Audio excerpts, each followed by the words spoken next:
MBAI. A true story of the 2022 Pakistan floods.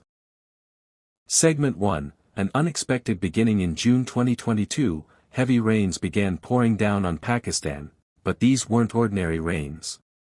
They were monsoon rains, intensified by global climate change, tripling the usual levels. The village of Rado Daro in Sindh province was among the threatened areas, but no one could imagine what was about to happen.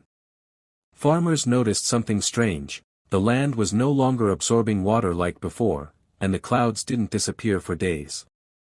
In the background, the old dams groaned under pressure. Segment 2, disaster hits the village. By August, the mud barriers collapsed, and the river turned into a raging beast. Within just hours, water rushed in at terrifying speed, flooding the village from all directions. Mud houses crumbled, animals perished, and water covered everything.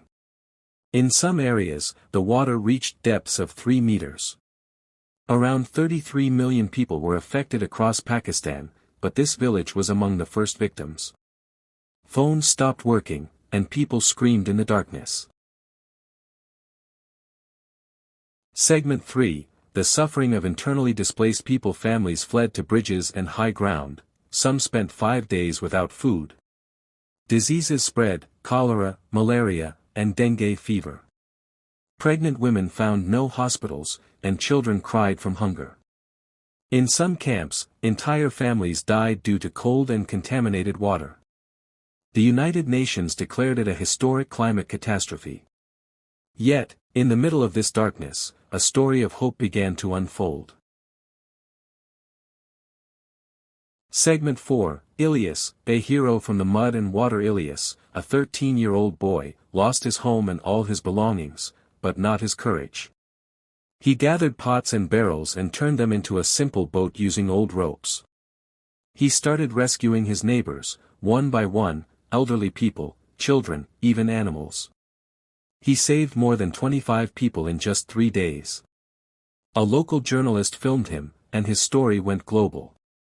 Organizations donated thousands of dollars to support his village because of his bravery. Segment 5, the end, lessons from the Pakistan floods. The 2022 flood destroyed more than 1 million homes. Over 1/3 of Pakistan's land was submerged. Losses exceeded $30 billion. But the most alarming fact is, this is just a glimpse of what might come in the future due to global warming. Ilyas's story taught us that hope is born from pain, but now it's our duty to act. Will we wait for another disaster? Or will we start the change today? MBAI.